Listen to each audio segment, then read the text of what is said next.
Morning student, शुरू करते हैं आज की क्लास। सब्जेक्ट बही खाता तथा लेखा शास्त्र, और बही खाता तथा लेखा शास्त्र में आज का टॉपिक है साझेदारी खाते। साझेदारी खाते सामान्य परिचय में अभी तक आपने साझेदारी का अर्थ, साझेदारी की विशेषताएं, साझेदारी संलेख तथा संलेख में कौन कौन सी बातों का उल्लेख होता है तथा साझेदारी संलेख के अभाव में कौन कौन से नियम लागू होते हैं आदि के बारे में समझा। आज इस चैप्टर में समझते हैं कि साझेदारी खाते के अंतर्गत कौन कौन से खाते बनाए जाते हैं। प्यारे बच्चों, साझेदारी व्यवसाय का हिसाब किताब रखने के लिए जो खाते बनाए जाते हैं उसे साझेदारी खाते कहते हैं। और साझेदारी खाते एकाकी व्यवसाय की भांति बनाए जाते हैं। एकाकी व्यवसाय में कैसे बनाते हैं? जो व्यावसायिक मौद्रिक लेन देन होते हैं उन लेन देनों का लेखा आप क्या करते हैं, जर्नल में, जर्नल की सहायक बहियों में करते हैं। और उसके बाद क्या करते हैं, खाता बही में खाते खोलते हैं। और खाता बही में खाते खोलने के बाद तलपट बनाया जाता है। और तलपट के बाद व्यापार लाभानी खाता तथा आर्थिक चिट्ठा बनाया जाता है। वो सभी खाते जो एकाकी व्यवसाय में खोले जाते हैं उसी प्रकार समझे साझेदारी व्यवसाय में भी खोले जाते हैं। लेकिन कुछ खाते एकाकी व्यवसाय से अलग होते हैं। आज उन्हीं खातों को हम समझेंगे कि कौन कौन से वो खाते हैं जो एकाकी व्यवसाय से अलग होते हैं।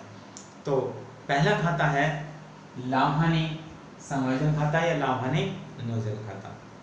तो लाभानी समायोजन खाता या लाभानी नियोजन खाता क्या होता है?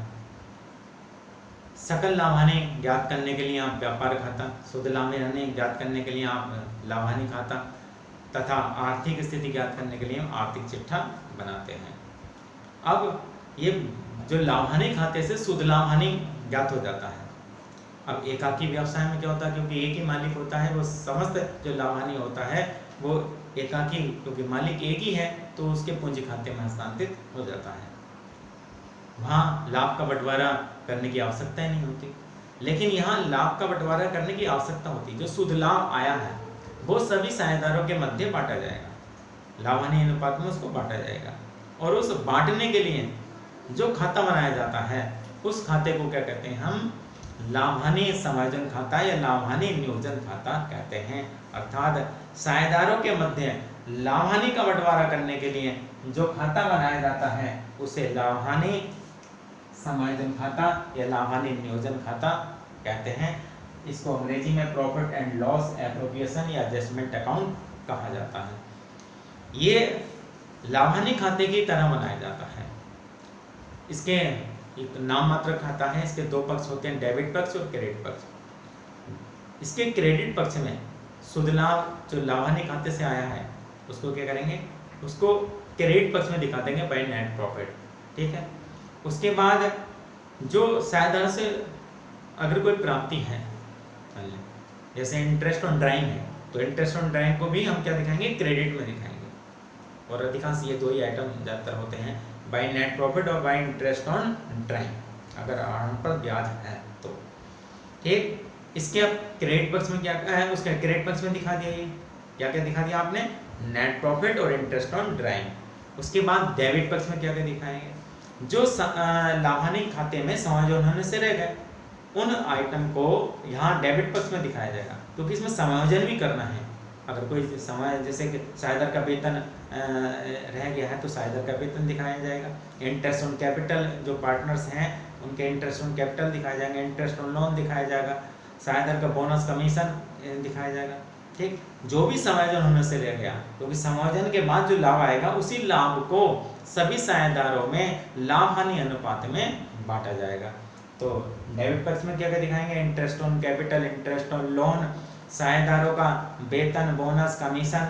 ठीक। ये किधर दिखाएंगे, डेबिट पक्ष में दिखाएंगे। अब अगर लाभ है, ठीक है, क्रेडिट का पक्ष का टोटल अधिक है, डेबिट का कम है, तो ये लाभ हो गए। इस लाभ को क्या करेंगे, सभी साझेदारों में क्या करेंगे, लाभ हानि अनुपात में बांट देंगे और इनके नाम डेबिट पक्ष में लिख देंगे, जो भी पार्टनर्स हैं, पार्टनर्स कैपिटल अकाउंट। अगर लॉस है तो उसको क्रेडिट साइड में लिख देंगे। ठीक।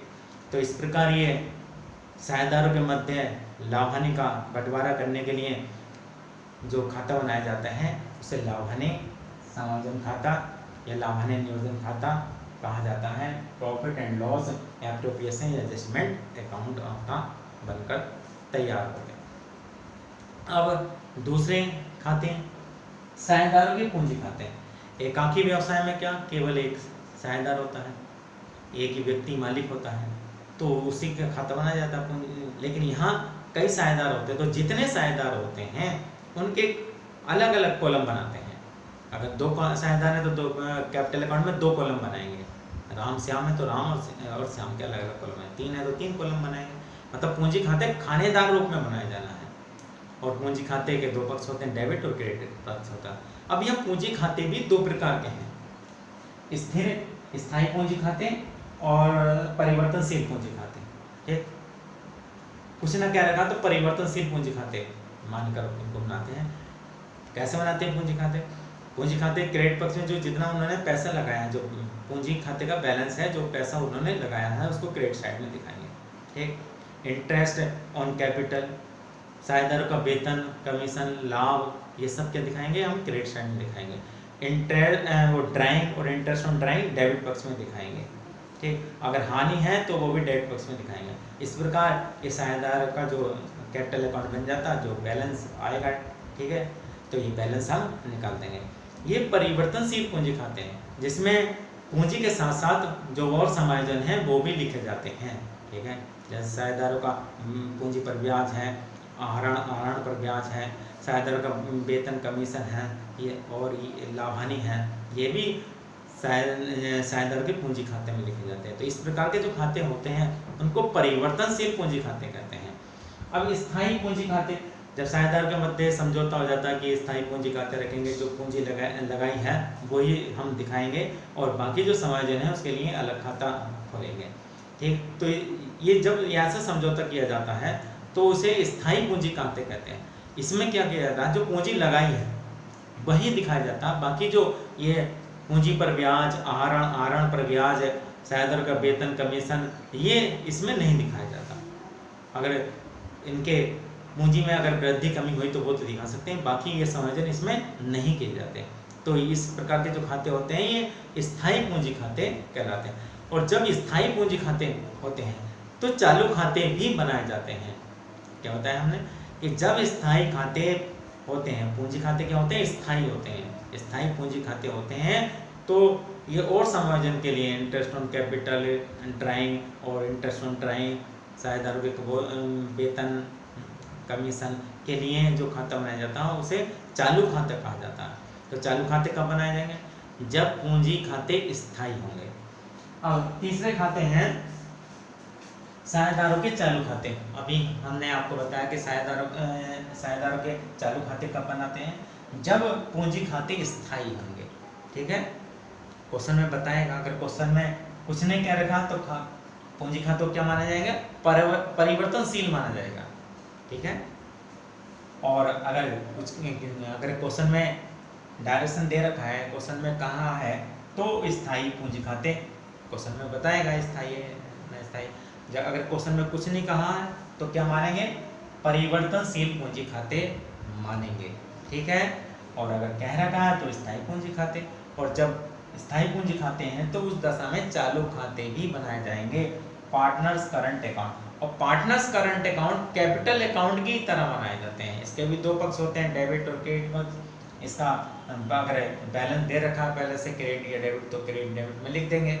ठीक है, तो जो परिवर्तनशील पूंजी खातों में जो इंटरेस्ट ऑन कैपिटल और साझेदारों के वेतन कमीशन लाभ, ये सब किसमें दिखाएंगे हम, चालू खाते के क्रेडिट पक्ष में दिखाएंगे। और ड्राइंग और इंटरेस्ट ऑन ड्राइंग ये डेबिट पक्ष में दिखाएंगे चालू खाते के।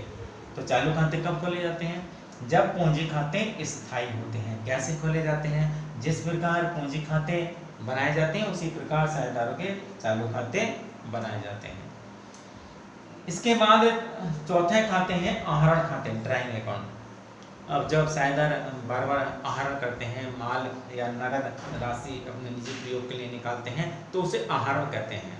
ठीक है, निजी प्रयोग के लिए राशि निकालना, माल निकालना ये कहलाता है, ये आहरण कहलाता है। और इसके निजी प्रयोग के लिए जो खाता हम बनाते हैं उसे आहरण खाता कहते हैं। अब तो इस खाते में क्या होता है कि इस खाते में जो साझेदार द्वारा माल या राशि निकाली है अपने निजी प्रयोग के लिए, वो राशि इसके डेबिट बॉक्स में दिखाते हैं। ठीक है, और आहरण पर ब्याज भी इसी खाते में दिखा सकते हैं और नहीं भी दिखा सकते हैं। अगर जैसे साझेदारों के बीच समझौता हुआ है उसी प्रकार उसमें दिखाएंगे। अगर इंटरेस्ट ऑन ड्राइंग अगर कह रखा तो इसमें दिखाएंगे, नहीं कह रखा तो इसमें नहीं दिखाएंगे। ठीक है, तो इस प्रकार ये आहरण खाते आपके बन जाते हैं। और आहरण खातों के बाद है 5वें खाते साझेदारों के ऋण खाते, लोन अकाउंट। तो क्योंकि साझेदारी संस्था को ऋण भी दे सकते हैं, और जब ऋण देते हैं तो ऋण का भी हिसाब किताब रखा जाता है। तो ऋण का हिसाब किताब रखने के लिए साझेदारों का जो खाता बनाया जाता है उसे साझेदारों के ऋण अकाउंट, पार्टनर्स लोन अकाउंट कहते हैं। ठीक है, तो जो भी पार्टनर्स ने जितना लोन दिया है तो उसको हम क्या करते हैं, क्रेडिट साइड में दिखा देंगे। इस प्रकार ये बैलेंस आपका लोन का भी बैलेंस प्रत्येक साझेदार का आ जाएगा। और लोन पर ध्यान रखेंगे कि ऋण पर ब्याज कितना दिया जाता है, अधिकतम 6% वार्षिक दर से ऋण पर ब्याज दिया जाता है, चाहे क्वेश्चन में कह रखा हो या नहीं कह रखा हो। तो प्यारे बच्चों, ये इस प्रकार साझेदारी खाते थे जो आपके बनाए जाते हैं। साझेदारी खाते एक बार फिर समझ लेंगे। साझेदारी खाते एकाकी व्यवसाय की भांति ही बनाए जाते हैं। जिस प्रकार एकाकी व्यवसाय में सभी खाते बनाए जाते हैं, उसी प्रकार साझेदारी व्यवसाय में भी वह सभी खाते बनाए जाते हैं। कुछ खाते जो अलग हैं वो ये थे आपके, समझे, लाभहानि समायोजन खाता, साझेदारों के पूंजी खाते। और पूंजी खाते दो प्रकार के होते हैं, परिवर्तनशील पूंजी खाते, स्थायी पूंजी खाते। और चालू खाते कब बनाए जाते हैं, जब पूंजी स्थायी होती है। स्थायी पूंजी खाते की दशा में चालू खाते बनाए जाते हैं। आहरण खाते और साझेदारों के ऋण खाते। तो उम्मीद करते हैं ये साझेदारी खाते आपके समझ में आ गए होंगे। और अगर कोई बात आपकी समझ में नहीं आई है तो आप कमेंट में लिख सकते हैं, और हम आपकी हर समस्या का समाधान करने की पूरी कोशिश करेंगे। धन्यवाद।